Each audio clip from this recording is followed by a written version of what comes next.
tháng còn đau không? Hay là nhưng mà chịu tội với có tháng không đau à? Bố hả? Trời, bây giờ cái khớp gối này cái vô nữa là ngon nha, khớp gối còn ở ngoài nha cả nhà, chưa vô nha.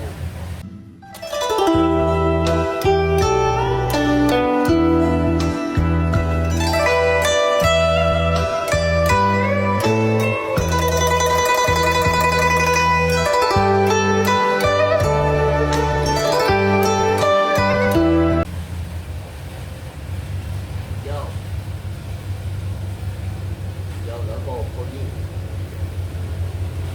Bây giờ phải cho bụng lóng nó mới vô nha. Còn làm cho bụng lóng bụng đó.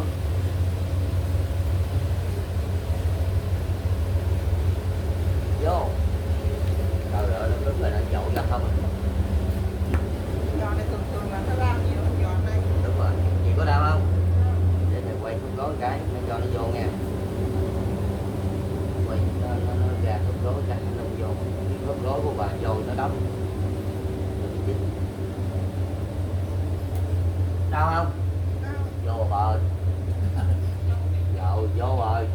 Có vô. Làm coi nhẹ lúc đó chưa? Chứ thầy mừng rồi đó. Đá ra đó trời ơi vô sát luôn rồi. Ủa còn đau không?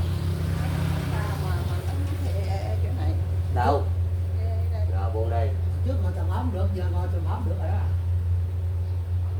Làm gì bà ngồi được nhưng mà bây giờ ngồi được là mừng không? Đó, hồi trước thì ngồi không được đó, bây giờ nếu bà co sát là bà ngồi được đó. Thì thầy làm cho bà ngồi nha. Bả là không có ngồi nha cả nhà. Đi đứng còn không xong nữa lấy gì ngồi. Nhưng mà chút ngồi được là ngon nha. Rồi giờ chỗ này đau phải không? Chỗ này mình cắn cái gần nè. Rồi gì đau không?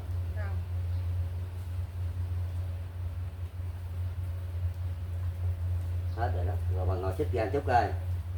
Rồi cử động chân coi. Dở lên đá coi. Còn đau không? Trời ơi hết luôn rồi. Cái tay này chưa chị. Dưới này chưa chị nha. Còn đau khớp gối không? Mẹ ơi bắt tay với gầy cái coi vui lắm cả nhà.